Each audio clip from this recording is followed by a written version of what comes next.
less likely to tangle. And there's that off-vertical stance for long casts when you're wading deeply.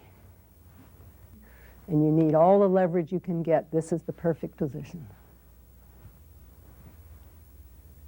And don't forget that horizontal exercise.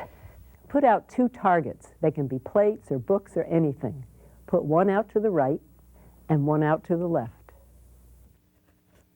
The line should be level and in line with the rod tip, and the target's placed a little bit farther than the very end of the yarn. When you pick up the rod, rotate your hand so that your palm is up, because this is horizontal casting. The object is to unroll that line so the fly will be right above the target at full extension. And what's going to make that happen is perfect stroke length, the number of inches my hand travels. If it's too long, the line and fly will go behind the targets, and if it's too short, they'll go above.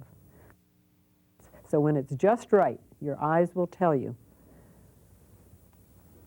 Now you can see other things with this exercise. You can see timing. How long do you wait to let that line unroll? Well, watch it. If you wait too long, all the tension will go out of it, and then you have to start over. So you want to start your next stroke just as that leader and fly unroll. You can see line speed, which means accelerate to a stop, so that line unrolls without falling dramatically. So if we're too slow, this is what we get. So line speed is another thing to see. And power. If you punch it too hard, you'll get all kinds of bumps and lumps in that line. Remember that casting is much more speed than it is force. A little finesse. So when everything is working well for you, keep your stroke length and work your way up to a vertical plane. Put it right between your eyes. Keep the same length stroke between forehead and chin. Now your back cast target is up in the air. And then watch that loop unroll. And as it unrolls toward the target, if you like it, you just follow it down. One of the wonderful things about this Flyo, this learning tool, is that you can correct your own faults as well as practice different techniques. I'm going to ask my student, Stuart, to demonstrate some of the most common faults. Start with waving, Stuart. Here, the rod is going through a 180-degree arc, and there are no stops. Now show wristing. The wrist is only a few inches of movement. That wrist gives a very short stroke, not long enough, and you'll end up with tailing loops. And hinging, the elbow remains rigid and the forearm is extending completely. Again, wide loops, no control. And throwing. Lots of people think that by putting their shoulder into it, they'll make it go farther. And you're basically bypassing the rod, working too hard. Let's correct them. Start with waving and make that arc only 90 degrees instead of 180. Strong stops at each end. Doesn't that feel better? Yeah. Okay, and now wristing. You want to use your forearm, bend your elbow and bring that hand back and forth and reduce the wrist action from bent down to straight. That's the way. Good. And hinging. Now in hinging we want to keep this arm bent and we want that elbow to move up and down in a chopping motion. That's it. Think about chopping. Keep your arm bent. And throwing. Take your shoulder out of it and put all your effort in your forearm and hand. Use your hand as if it were a screen door handle. Push with the thumb, pull back with the fingers. That's much better. You know, if you didn't have an instructor, you could use a mirror to correct your own faults. It's practically magic. Come, let me show you. Okay. This is faster than instant replay. You can watch in the mirror for the same things I saw. So let's do it all again. Start with waving. You see how that arc is 180 degrees? Big arc. Now remember that you reduced it to 90 degrees with short stops. Good. That's the way. Now you have form. Let's do wristing.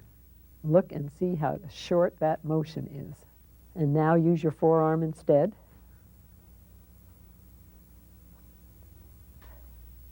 And you're hinging when you weren't moving that elbow and just stretching out that arm, and then we changed it to chopping.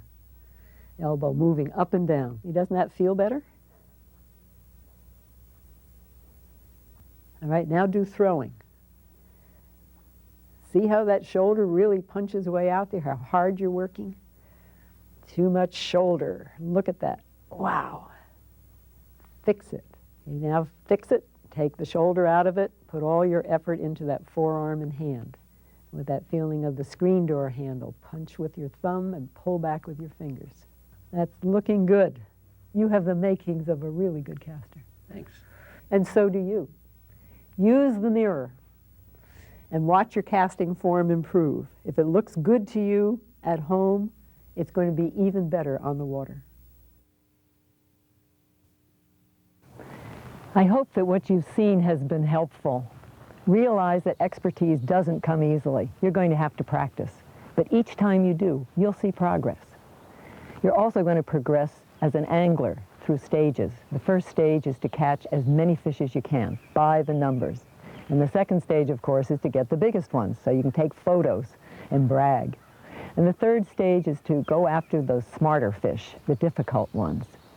And I'm finding a fourth stage, and it's just being there.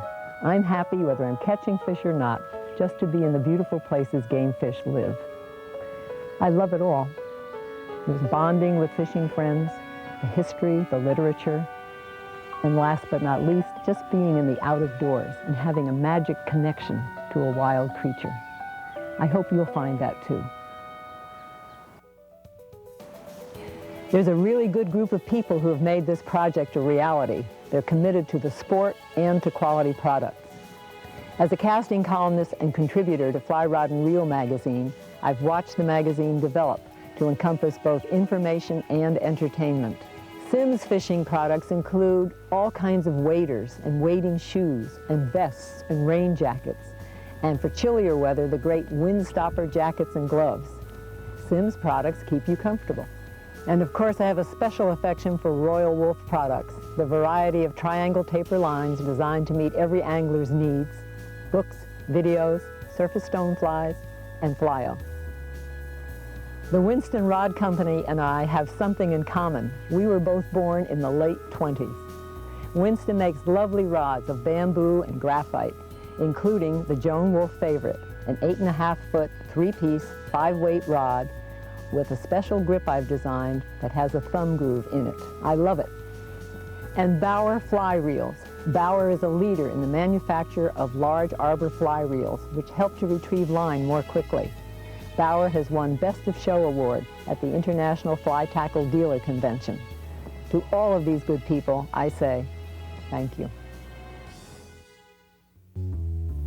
I first learned to cast 2 rods in the 50s when I was wanting to enhance my demonstrations in sportsman shows.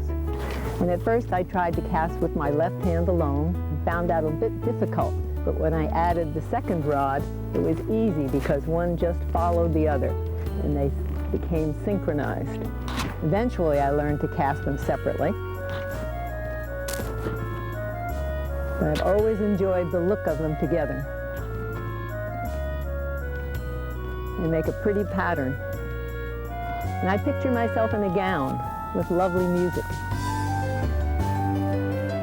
When I think about something practical, though, as a fly fisherman, when would I ever want to have 2 rods? And it might be if there were 2 big fish rising in the same stream. And that's fine.